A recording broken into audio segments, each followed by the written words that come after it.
Thank you. Thank you for those kind words, and welcome all.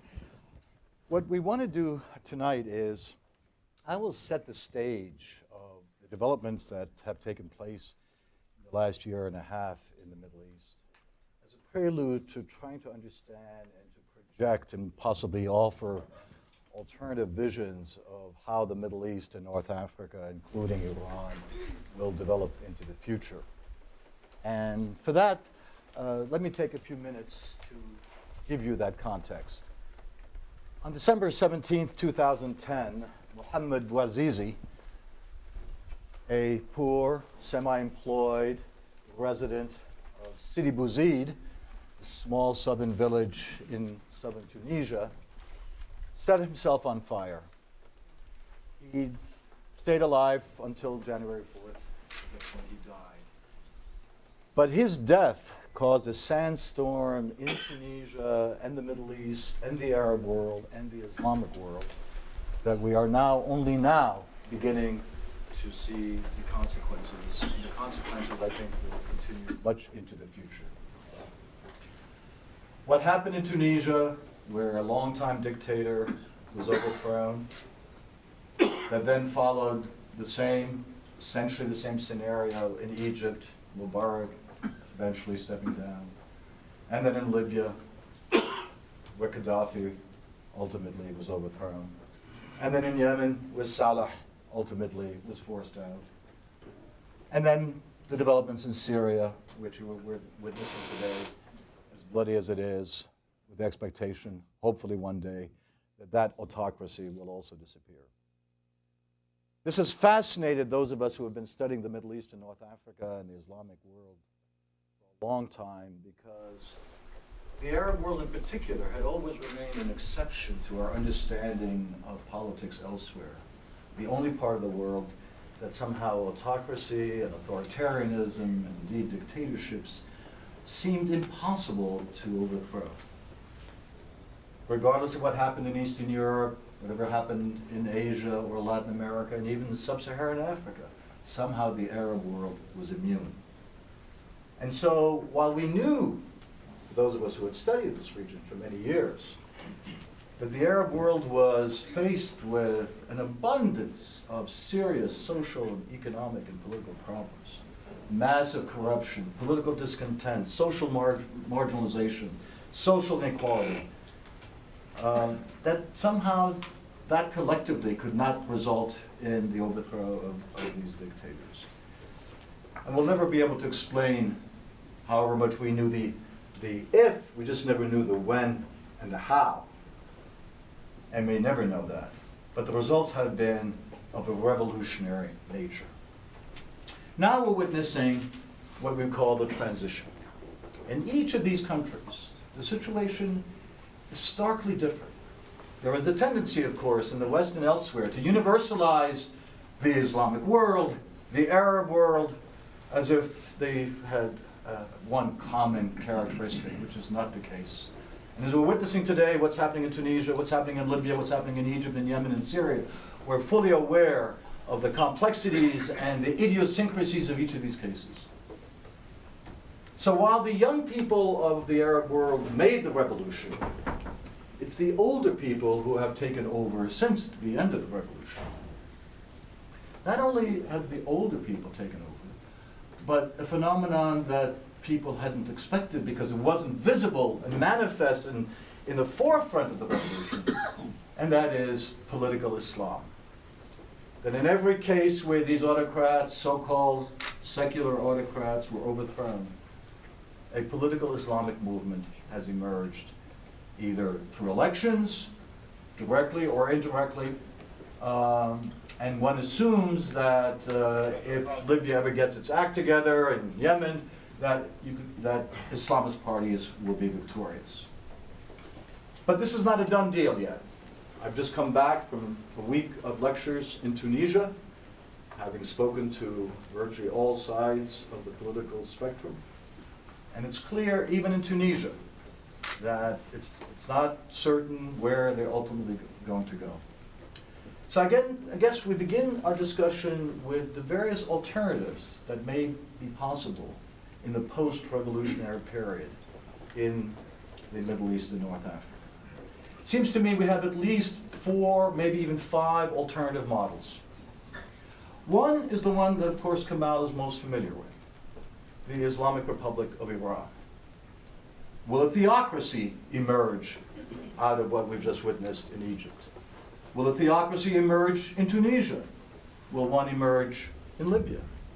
And if it does, will it take the form of that in Iran or some other form?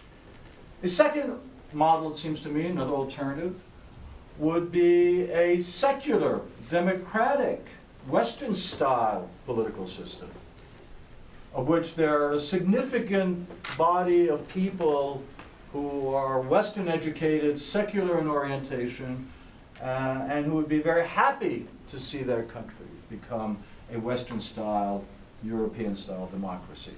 They are, however, in reality, a minority. A third option, it seems to me, of course, is that you have a synthesis or some combination of an Islamic yet democratic republic, which leads us and many others to question the compatibility and incompatibility of Islam and democracy. While theoretically this has been discussed for a long time, we now have, in the Arab world at least, the opportunity to see it being implemented in fact. And Tunisia is an excellent example of that. Will that be the model, where we have a moderate Islamic movement in power, but one that advocates and supports democracy as we know it? Another model, one that was invoked frequently after the revolution, but you don't hear much about today, is the Turkish model. And the Turkish model is interesting because while it is obviously a Muslim majority country, it is the only one in the Middle East and North Africa. Indeed, it might be the only one where you have a Muslim majority country, even one that's democratic like Indonesia, where the constitution is explicit in saying that Turkey is a secular state. Now, there's efforts to amend the constitution. I'm not sure if that particular article will be amended. But until it is, this is unique in the Islamic world. So you have the Turkish model, which, by the way, though it is stated it is a secular state, the current government is led by an Islamist party. Could that be the model? Now, the extremist model, a jihadist, Al-Qaeda, Salafist, whatever term you want to use, seems unlikely, however influential that orientation is and will continue to be. So we'll put that aside. So what I'd like to then throw out to Kamal is, of these alternative models, the purely secular a la Western democratic model, the theocratic model of Iran, the synthetic model of appearing to be developing in the case of Tunisia, with Al-Nahda currently in power, the Turkish model, or a model that I know you and some of your colleagues have been working on, which focuses on community-based participatory democracy. And let me throw it to you, Kamal, if you can sort of reflect and elaborate on what you believe would be the most appropriate of the models. Well, thank you very much. The model that we have envisioned, it's a different approach to governance, for that region. I start by saying that if we are going to build a house, we go to an architect, and the architect makes a design. We take the design to a structural engineer to prepare the model for earthquake and tornadoes and other natural calamities. And then once we're satisfied, we take it to electrical and mechanical engineers to amend the model with different amenities that we need in the house. And then after that, we build a model of that. We look at it. If we like it, then we take it to the city and goes through rigorous checks and balances, and then the model will be implemented. But we don't do the same thing for political modeling. we virtually use the same models that have been in existence for past probably 200 years.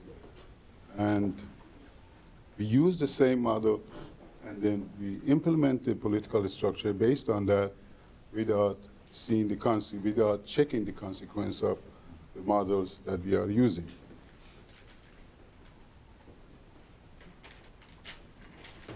Now, if we look at the model that we have, it's a model that was envisioned by founding fathers. It's a great model. It encompasses a division of power, which was worked by Montesquieu in 18th century, but it deals with realities of 18th century. And when you apply that model to various governments, the other side of it, let me add that we have about over 200 countries in the world. Out of these 200 countries, over 80% of them are either dysfunctional or they're not providing for their citizens what they're supposed to. So as a result, we have used this model over and over again since the middle of 20th century, and we have come with the problems of building social structures that are not compatible to human needs.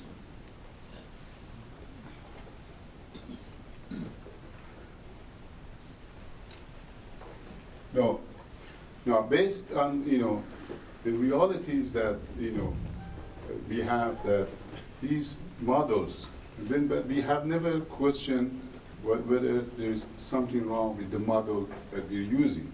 We have always been very generous criticizing people that they are not adequate to live a democratic life. But the model that we're using is a model that was designed many centuries ago, 2 centuries ago, and it was done based on different realities. So what we have done, I was very concerned about this problem. So I called a friend of mine, who's Dr. Mostashari, who's a system engineer, and we collaborated on coming up with totally new model for governance. And we looked at the situation, we said, what are the things that the model should do for us? Essentially, our approach was very similar to when you go to an architect. We said what the model should do, what the political structure should do for community. And then we came with the 2 very basic needs that community have. They need to have security and prosperity. So these are 2 goals of any community. And how do we get prosperity? If you study that, you find out it is through human ingenuity, individual creativity, and ability to implement those creativity in society that causes prosperity. So how do we get these individuals in any society? If you don't have a viable community, then you will not be able to have these types of individuals to do them. So it is necessary to have viable communities that provides for growth and ability of individuals to implement their ideas in any society. All right, so the goals are essentially to have a viable community and ability of the individuals to live in a kind of environment that they could have imagination and ability to implement their ideas. All right, so what are the things that this model should stay away, and what are the pitfalls? We know for a fact that absolute power brings absolute corruption. We know that combining wealth and power brings corruption. And we know for a fact that natural resources that were in abundance 2 centuries ago, they're no longer available. We need to manage our natural resources because there is a finite amount of them, and control of them is essential for the community. So now we have, we know what we don't want to have, and we know what is desired to have. So based on that, we came up with a model for a government. It is based on communities that they have direct democracies. And these communities, they cannot be large communities. It has to be between 250 and maximum of 300,000 population. What they're going to have is they're going to be able to implement all the social responsibilities that communities should have. By that, I mean that they will have to provide for education, for health, social welfare, and it will be encouragement of using the trust network, religious networks, and other volunteerism within the community government. Their resources will be provided by central government as direct lump sum amount, which will be, they will be given to them. And how do we protect individuals within these communities? Because the tyranny of the community government could be even greater than other forms of controlling the individuals. So we're going to have a central government that instead of having 3 branches, we're going to envision to have 4 branches of government. The executive branch will be specialized in providing security in general for the country, and also ability to protect individuals against their community. So there will be a Bill of Rights that the executive branch of central government will be in charge to protect the citizens within those communities. And then, how do we collect taxes, and how do we implement them?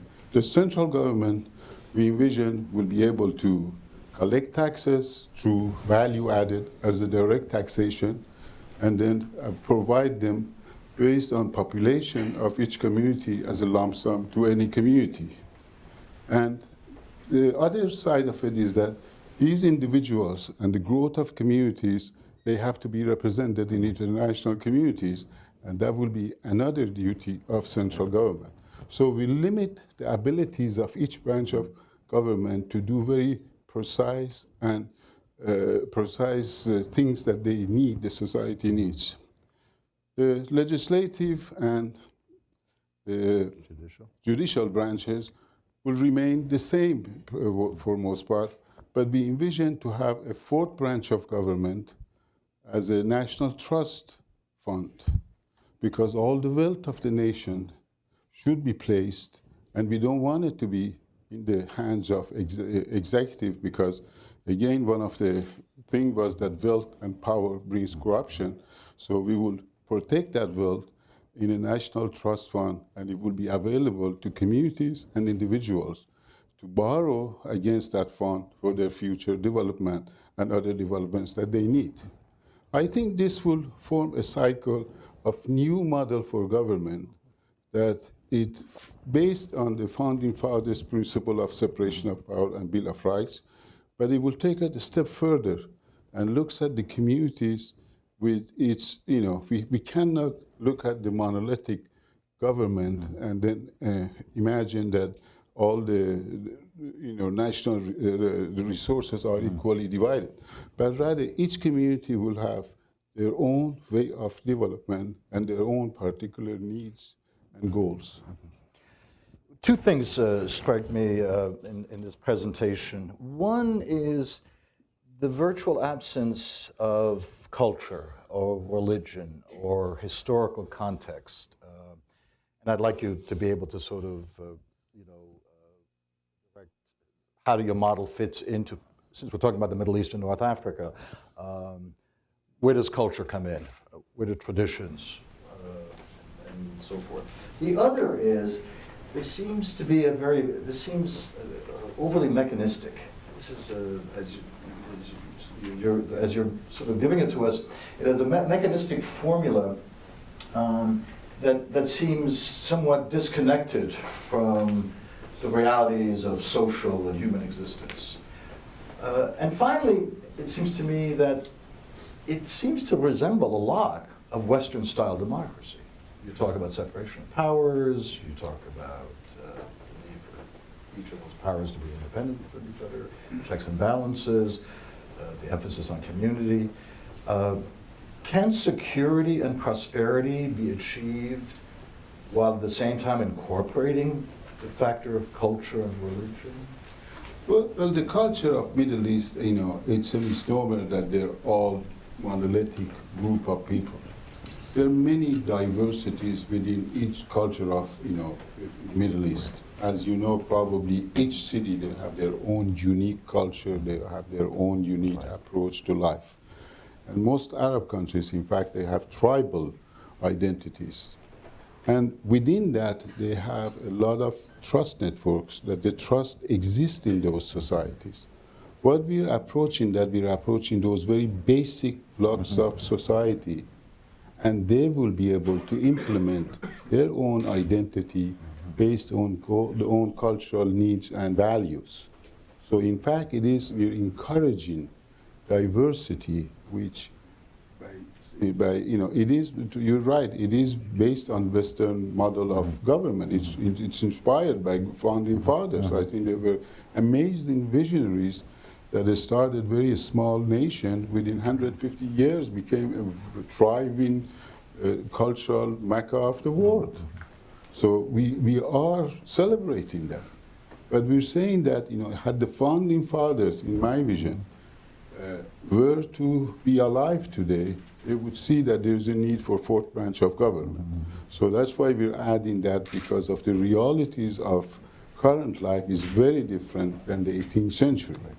Now, your question is very well, I think placed, that it is very mechanistic view of the modeling. But it is model building.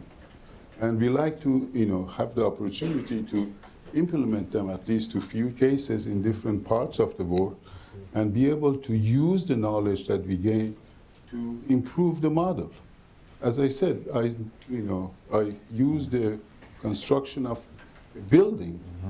We do the same thing with buildings. In fact, we spend more time discussing with experts and all that in constructing a building than building a government. With the government that we built in Iraq, within 4 years it became corrupt and ineffective. And then we didn't learn anything from it. We went to Afghanistan and built a similar government, and within 3 years was implementing the social development and security needs of the country. So we really have to have a model, and then we have to work on it to improve that. Unfortunately, this is beyond academia, because the reason I was so inclined to it, because I have engineering background, and I'm looking to solve problems, which is, it gives me that ability to look at society, see what we need to do, and what models would work. Well, if this community-based participatory democracy is, for it to work, it needs, as you phrased it, these trust networks that you believe tribalism, in the case of the Middle East, is one important dimension upon which it can build upon. Is that how that's good. Trust network. Tribalism is trust network. As societies urbanize and modernize and develop, and tribalism becomes less and less a major feature of their lives, what substitutes for that trust network? What modern urban version of that trust replaces it? I think if societies go through natural growth, that you have an avenue that these trust networks, whether it be tribal or religious or others, finds a way of interacting within small community and have a clearinghouse to get their ideas implemented. At the same time, you have the central government whose job it is to protect individual against these tribal identities. So the society will go through a natural growth. Of course, the future will not be tribal, and but it will emerge where the community decides to emerge. It will go where they will be more comfortable rather than set point in future. I know your activism is directed to the situation in Iran, and this model has Iran as in mind, obviously. Absolutely. Right, yes. What do you envision, if you don't mind, just sort of playing out the kind of scenarios that you could see taking place regarding, one, the transformation of the existing system, the overthrow, the evolution, however it's going to happen, and what elements of Iranian society would serve as the kind of trust networks? Would religion be it? Would regionalism? Would family? I wonder if you could play that out for us. Absolutely, yeah. Well, Iran is a good case, really good case for this, because Iran is already divided to 304 different municipalities, which averages about 250,000 population. Within those, they have elections, and those elections, in contrast to national elections, are real elections. These people are participating, and communities are involved in those elections. So Iran is a mosaic of different religion and different approaches to life. There are cities in Iran within the distance of probably 50 kilometers that they speak different language and they have different identity. So the model that we envision is actually would be very fit for the development of Iran's infrastructure. It's a misnomer that you read in the paper that majority of Iranians are Shia. It is true nominally they have to profess that they're Shia, but we have 25 million Sufis in Iran, and we have a number of Baha'is, and there are different religions that are growing very rapidly in Iran. So this will give them an outlet that they will be able to preserve their own identity and develop where they want to go. I see. So that answers one of the concerns of any of these models, and that is the status of minorities in an overwhelmingly majoritarian, whether it's Sunni Muslim or Shiite in the case of Iran. What about the question of gender? That's an issue that's at the center of the democracy debate wherever it takes place. Are women given the same opportunities? Would they be equally involved based on education and professional training? Does this make any kind of distinction along those lines? Well, it's very good question, because majority of rural Iran, it's the women who are doing all the work. But it is a very interesting phenomenon in Iran that Iranian women are more educated. We have more student populations that are female than male. But unfortunately, the government is discriminating against them currently, and they don't have enough job opportunities for majority of Iranian women. They're becoming highly educated, and most of them now they have to stay home. And you could visit them on as bloggers online, and they really are concerned about the social condition of life in Iran. Before there was the Arab Spring, in Algeria there was a democratic movement in 1990 that was cut short through a military coup d'etat. Then most recently in June of 2009, the elections that took place in Iran, which a lot of people felt were fraudulent, students, young people, and others came to the streets, and it looked like you might have a revolution there. And somehow that was somehow cut short. Any explanation to why that didn't succeed and the ones in Tunisia and Egypt and elsewhere did? Well, there was no, I think in Iran, I have my own view. I think there are a number of views on Iran. Iran never had a clear vision of the future. That's what prompted me to come up with an alternative that is meaningful to majority of the people in Iran. Because if you look at most of the federalism that exists, it has never worked. And most of the governments of Middle East are beginning to try that. But it was never successful in any place. Even in the United States, most of the largest states are bankrupt. Let's not go there. Oh, let's. Isn't the Middle East enough? Okay. I'm saying as an approach, as a form of model of government. But if we have direct participatory small community government, that they're in charge of deciding for everyday life, education, health, welfare of the community, and be able to depend on volunteerism and also trust networks, religious groups and other groups that are active in the community, and bring them together to form a government, I think it would be a much more meaningful democracy. So you're suggesting that in 2009, there wasn't that kind of either ideological cohesion or programmatic purpose that brought them together. But on the other hand, that didn't exist in Tunisia or Egypt as well. Rather spontaneous, ad hoc, non-ideological, non-organizational, youth-oriented. But then it didn't, may not succeed in Syria. So we have cases that succeed, and others that don't. But what it reminds me of 1979 revolution in Iran, that it was more for what they don't want to be, not for what they want to be. Iran is about what we want to be. They have passed that stage of the things that they don't want. So as a result, and then it was actually was hijacked by the Ayatollahs. There was a frustration with the development plans of Shah, the rapid social movements, and the things that was happening that majority of people felt uncomfortable. And I think it was very similar to what's going on in the Arab world. But Iran has come the full cycle. Now they have to be convinced of what is it that they want. And the reason the June of 2009 did not succeed is because we really don't have a vision for the future of Iran that sees itself as a cradle of civilization, as the unique form of government. So I think they might be interested in my model. Who knows?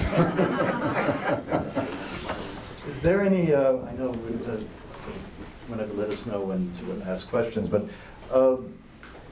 it's clear, as I indicated earlier, that Islamic movements in the Arab world are coming to the fore in this post-revolutionary transition period. Do they look at any of these, to the extent that you're familiar with it, to the Iranian experience? Does that serve as a check to the extremism of religious politics, or as an inspiration, or neither? I think it's more in their background, their consciousness, and its inspiration that, if Iranians could do it, what's wrong with us? Why we cannot do it? So I think Iran has always been important in the Middle East, because things happens in Iran for the first time, and usually after that travels to the rest of the Arab world. So I think it is more inspiration than direct relationship. We're talking about Iran and the Middle East, and we have to ask a question about U.S. policy in the area, especially the talk about attacks on possible nuclear sites in Iran. Do you have any thoughts on that? That we can pass on to the administration? Well, it is my own observation. With the current the election in Iran, the Ayatollah was able nominally to consolidate its power base. There was a big rivalry going on in Iran. Now, since he has consolidated his power, I think it will be more amicable to make a deal. And I think that he's setting the stage for that outcome, that, saying that we never wanted to develop a bomb, and it's saying that America, the recent, speech by President Obama was very well received by him. He actually mentioned that in the New Year's speech that he gives every New Year.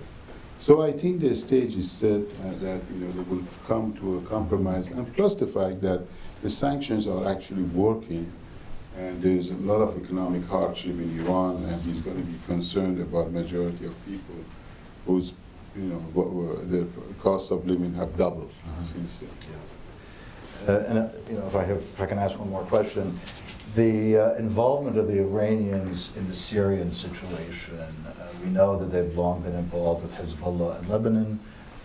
We know in the case of Iraq with Maliki, having lived in 9 years, is Iran capable of making a difference with Damascus in keeping Assad in power, or if they withdrew his support, would that be sufficient for him to collapse? There are a lot of indications that Iran is very well involved in, Iran and Russia, for that effect. I think these three countries are doing everything to support Assad's government. But I think no matter what happens, his brand of government, the way they have operated, it's ended. Whether Assad leaves, which I hope he will leave soon, but whether he leaves or not, but he will not be able to behave as he did in the past. Yes, I think, why don't we open up the floor for questions? If you want to write your questions on the cards and pass them to the aisles, I have some that have already been passed over, and they'll continue to collect them. Just answer that question. Somebody wrote it before.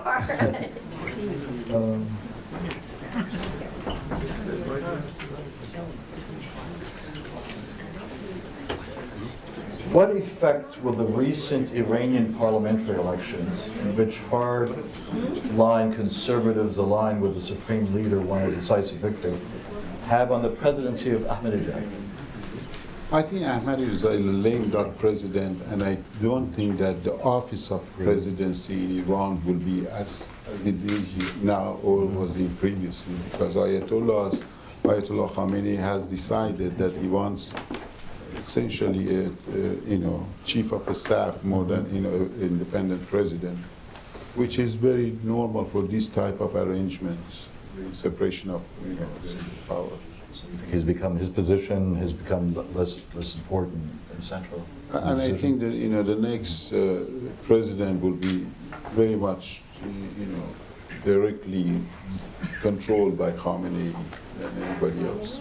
Hasn't there been talk of the elimination of the presidency as a position? Yes, they're talking about proportional representation because the House, there are three brothers of Larijani who are controlling the executive and not executive, the judicial and legislative branches of government, and now they're thinking of maybe they would bring proportional representation and bring a prime minister. They would be less powerful instead of directly elected president. One questioner writes, why would a theocracy accept a community form of government if for hundreds of years the theocracy was formed from religious and cultural DNA? Wow, that's provocative. Why would a theocracy accept a community, the kind of government you're suggesting, if for hundreds of years theocracy was formed from religious and cultural DNA? I don't know how to answer that. Well, I guess he's saying that, making a case for a certain cultural determinism that makes it almost impossible for a more kind of democratic or secular model of the kind you're suggesting to be able to be applied to Iran. Well, the model that I'm envisioning is not, it is secular in its form, but as far as the community government, you have participation of various religious groups within that small, 200,000 to 300,000 population. I think it is very important for them to be engaged. Now, why the Ayatollah and power base of Ayatollah, the way it is in Iran, is totally new. There's no basis in the past history of Iran. So Ayatollahs, they were usually nominated indirectly by people who referred to them as for religious purposes. So it was very egalitarian in a way. And I think the most traditional Ayatollahs, they feel very uncomfortable with the power of a state in the hands of Ayatollah. So you're suggesting then the current form of this theocracy, if we can use that term, is really inconsistent both with Iranian history and Iranian culture and tradition. Absolutely. Absolutely. One questioner asked, how do you propose to unite people who are so culturally and religiously diverse in order for a central government to work? Well, I think, the question is that actually the central government because they will specialize in providing services, which is the collecting taxation, providing lump sum to community government. In community governments, hopefully, they will compete with each other as they do for the sport teams, but this time it would be for other entrepreneurs and other scientists within their own community. They are small enough to provide direct democracy, but none of them are large enough to cause a problem for central government. I guess going beyond Iran, what role or place do you think the Arab Christian populations of the Middle East will have in this, as we entitled the presentation tonight, the new Middle East? Well, there is a growing Christian community, evangelist Christian community within Iran currently, because they have televisions from Los Angeles as beaming to Iran, and they are actually active. But there are traditional Christian communities of Assyrians and Armenians and other groups that they were Christians. Those communities, because of their ethnic background, they have been tolerated. And it's, in fact, Armenian community, I think it is, they feel very comfortable living in Iran. But the new Christian, the evangelist Christians that is going on in Iran, it's not tolerated. And I think because they don't have any ethnic background and ethnic history in Iran. But I haven't seen any prosecution of them. But the Baha'is are being prosecuted. Yeah. Would you go so far as to say that Christians and other minorities are better taken care of in Iran than they are, let's say, in the Arab world? In general, Iran has been, both population-wise and all, they've been more tolerant of differences in religion. As I said, about 25 million Iranians are Sufi persuasion, but they don't, they have their own gathering. But if you ask them, they will say, yes, we are Shiite and we practice. But in reality, they practice their Sufism, and Sufism is a very tolerant form of a religion. Mm-hmm. Mm-hmm. And we're familiar with what's happening with Copts and Christian Copts in Egypt and the Christians in Iraq and elsewhere. So it's interesting to hear that, in fact, in Iran, the situation is not bad. Can Shia and Sunni participate together in a parliament with the kind of government organization you're suggesting? Oh, absolutely. I think, it would be based on community and their aspiration. But as far as the Bill of Rights for individuals, they're guaranteed by the central government, and it will enforce them against the community governments. A number of U.S. intervention questions. Wonder why. I thought we already answered that. But anyway, let's go one step further. What do you think Iran would do? This is not one of the cards, but I want to ask it. If Israel attacked Iran? I don't see the possibility of that, but I think what they would do probably, if hypothetically they do, I really don't see Israelis attacking Iran without U.S. help, both, logistically, and also, I don't think it's going to go there. But if they do, I think it will bring, it will empower mullahs even more. So it would not be, all the sanctions, everything that has been done so far, it's been working. By their attack, I think all of that will evaporate, and it puts a country on a hostile base for a military confrontation. Now, it's been reported that however austere public life is in Iran, privately, that's how people say, that, Iranians can do pretty much what they want at home, in terms of movies they look at, in terms of even alcohol. Could that serve the interest of the regime by sort of diverting frustrations, private directions, so that they don't express it in a public way?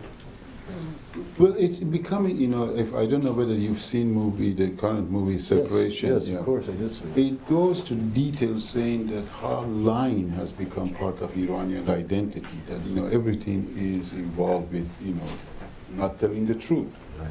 And that goes very deep in the consciousness of the society. That's not becoming No, it's everybody almost lies. And part of it is that, I have received more demand for recipes of, winemaking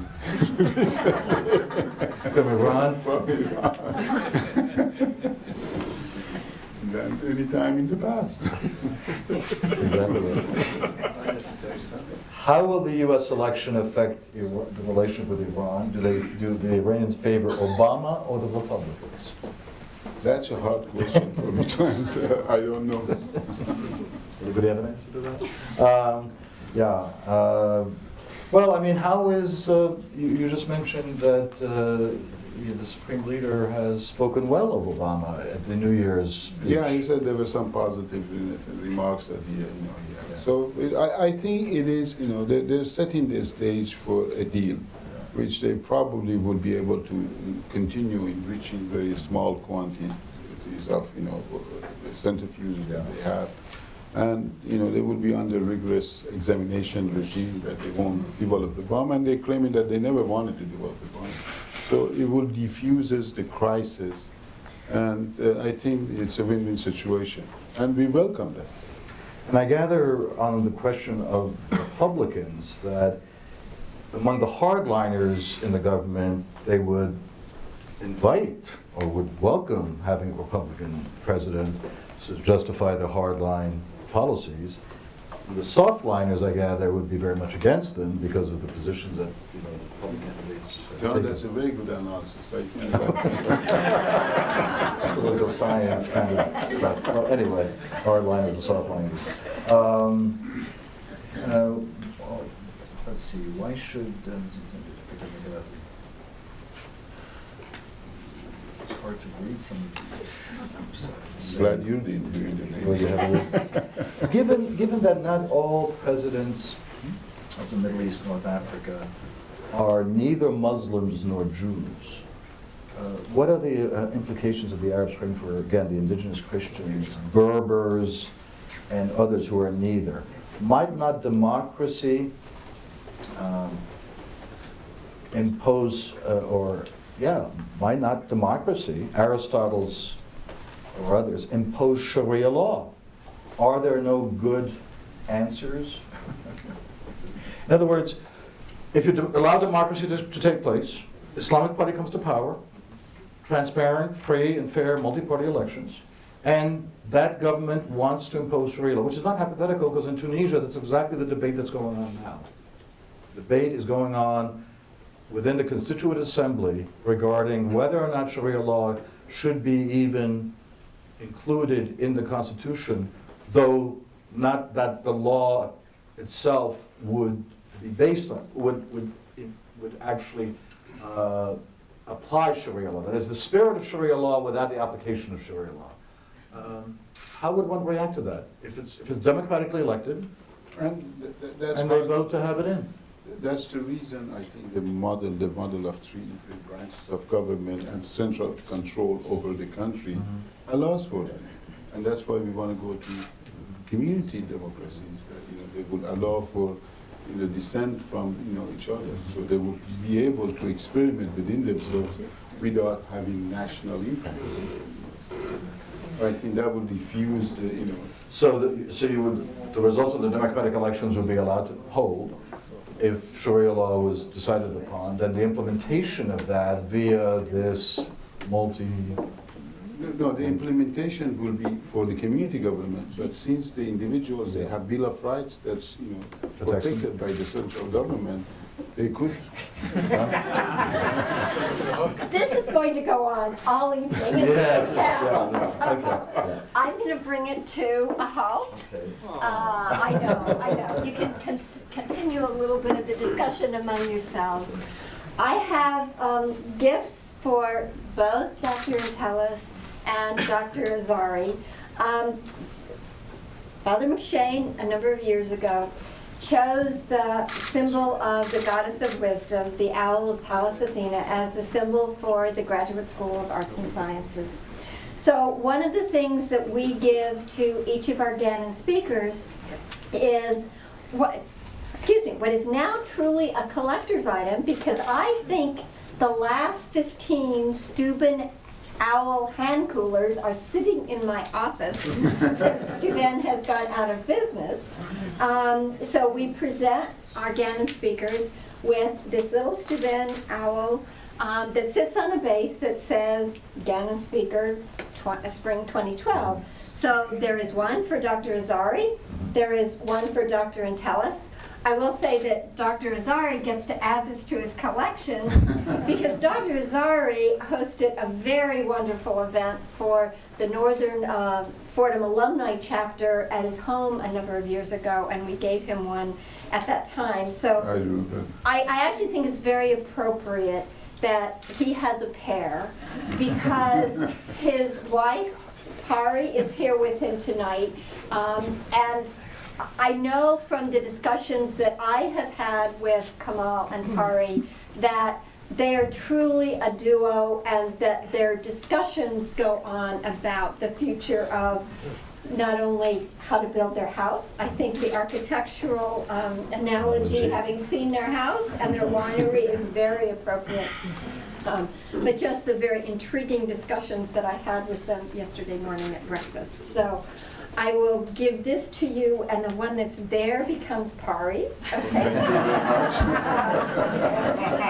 So anyway, Well, your thank you very much. Alan